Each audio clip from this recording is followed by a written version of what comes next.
Hi, I'm Angie with Criss Pilates, and today's exercise is Criss Cross. Criss Cross. It's one of the ab series exercises. We put this in a separate category rather than adding it in with Monday's exercises because there's a lot of different ways that you can make this either easier or harder. So let's get into the basics. So maybe you've been somewhere and you've seen people here and just going crazy and not really using control with the abs.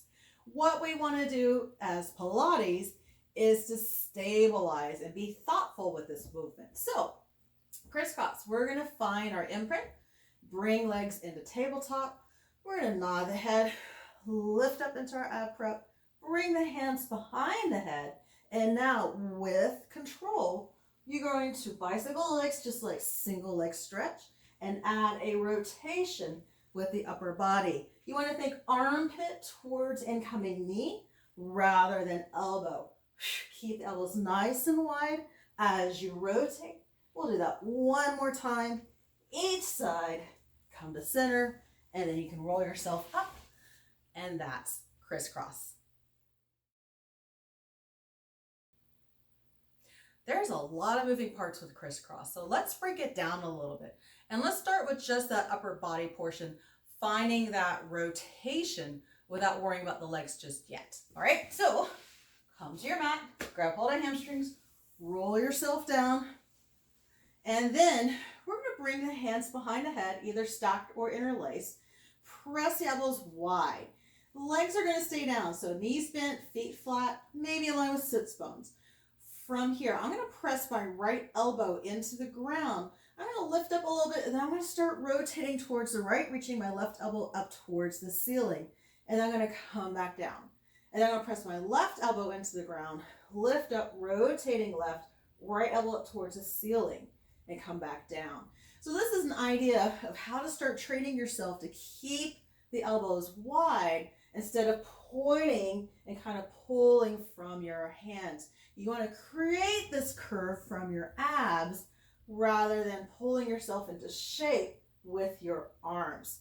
So that's step one. Step two is actually going to involve a ball. So we're going to try and find that twisting now. So I like the ball just about the base of my shoulder blades. Hands are going to go behind the head. I'm still going to stick with the legs down, but in this shape, I want a little bit of an imprint. So from here now, I'm going to lift up a little bit more and do that same rotation, keeping my elbows wide. Come back to center, rotate the other way. Come back to center. So like so, adding in a little bit of a twist here. And this is a great way to start feeling how this should feel once you take the ball away. Twisting and lifting, lifting and twisting. So there's the second regression, second step. And now we're going to add in the legs, but small. So we're starting here with that same thing we did before, but now as I rotate right, I'm going to lift my right leg into tabletop and then bring it down. And now I'm going to go to the other side, twisting, lifting my left leg to tabletop.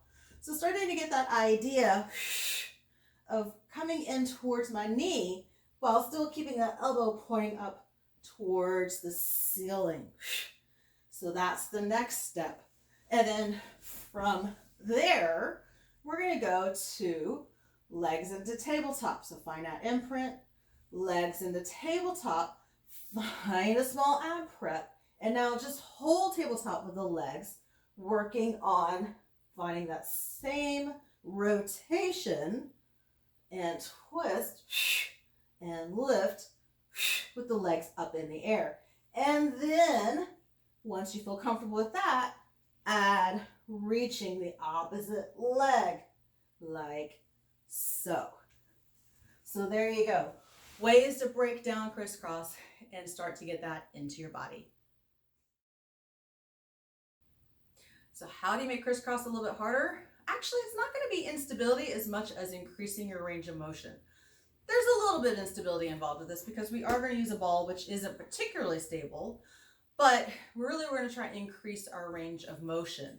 So what we're going to do is I'm going to put this ball, instead of center, I want it on my left side. So it's kind of at the base of my left shoulder blade. I'm still in an imprint, and I'm going to keep the legs down. I am not going to be in tabletop here. That is kind of crazy talk. You can absolutely try it, but not today.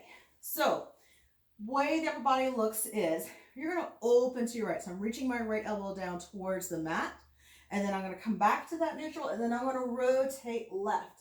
So this really increases my range and gives me a bigger way to rotate. So from here, you can add in lifting that left leg up and reaching it long, and lift and reach long. You could stay here and lift and lower that leg is another option. You could stay here and reach and bend that leg in. So there are a lot of ways to add a few extra layers in with a ball to make that a little bit more challenging. I hope I've inspired you to incorporate this exercise into your practice at home. If you take pictures or video and post it on social media, either Facebook or Instagram, and tag us, Core Star Pilates, and use the hashtag RealBodiesDoingPilates, we'll share your posts on our feeds. I thank you for watching, and I look forward to sharing more exercises with you.